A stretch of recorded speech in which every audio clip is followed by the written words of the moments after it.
मैं हूं अरुण मिश्रा। आप देख रहे हैं इंडिया 10 टीवी न्यूज, जिसके माध्यम से हम दिखाते हैं हर घटनाक्रम को। आइए देखते हैं क्या रही आज शहर में विशेष हलचल। भिवंडी कल्याण रोड स्थित मंगल मूर्ति हाल डांडेकरवाड़ी में ब्रज गौ सेवा संस्था द्वारा होली मिलन समारोह का आयोजन किया गया।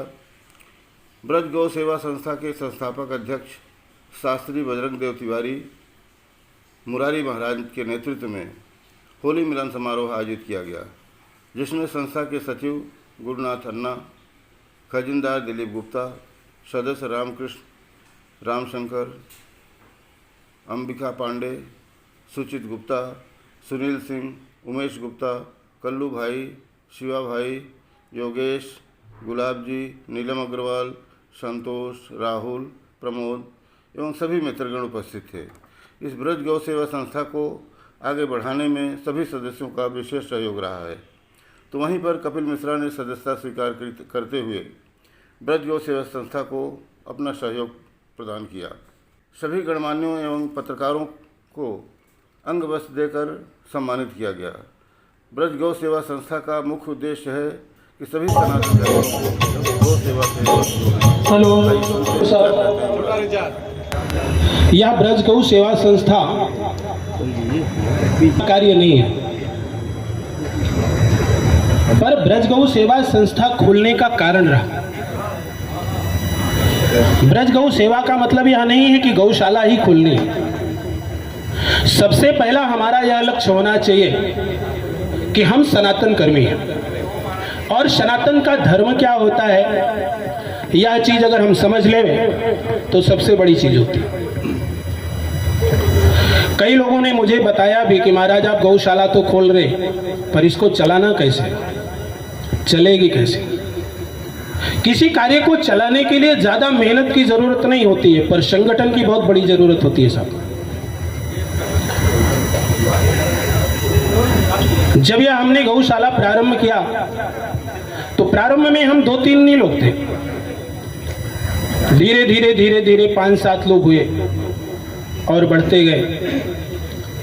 लोगों का विचार आया कि हम लोग गौ सेवा तो कर रहे, पर सनातन धर्म के लिए कार्य क्या कर रहे।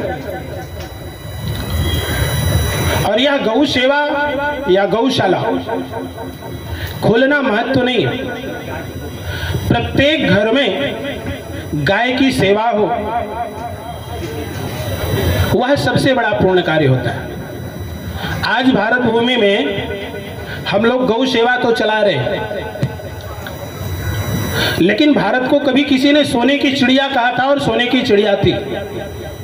पर सोने की चिड़िया क्यों थी? गोधन, गजधन, बाजधन और रतन धन खान। सबसे बड़ा धन जो होता है गौधन है साहब, गोधन। आज से हजारों साल पहले जब शादी विवाह होते थे आपस में, तो बताया जाता था और पूछा जाता था कि आपके पास कितनी गाय है। उसके अनुसार शादी की व्यवस्था सुनिश्चित की जाती थी। आज का जमाना दूसरा है कि आपके पास फैक्ट्री कितनी है, गाड़ी कितनी है, फ्लैट कितने हैं, वो बात दूसरी है। इसलिए कि अगर आप मिट्टी से नहीं जुड़ेंगे तो मिट्टी को नहीं समझ सकते साहब। ये बढ़ रहा है आगे और कई लोग इससे आज प्रेरित हुए और मैं स्वयं इससे प्रेरित हुआ। तो नहीं तो मुझे गौ सेवा का कुछ आनंद लेना होता था तो मुझको साल में 1 बार आलस के मारे मैं वो अनगांव चला जाता था। लेकिन अब इतना घर की वो बोलते ना चिराग तले अंधेरा, घर में ही रोशनी है और हम अंधेरे में बैठे हुए हैं। तो आज इस कार्यक्रम से प्रेरित होते हुए 3300 रुपया या 3500 रुपया जो सभा शुल्क है वो मैं आज उसको देना चाहता हूँ और इसके अतिरिक्त 5,5100 रुपया मैं संस्था को अपनी तरफ से देना चाहता हूँ। धन्यवाद।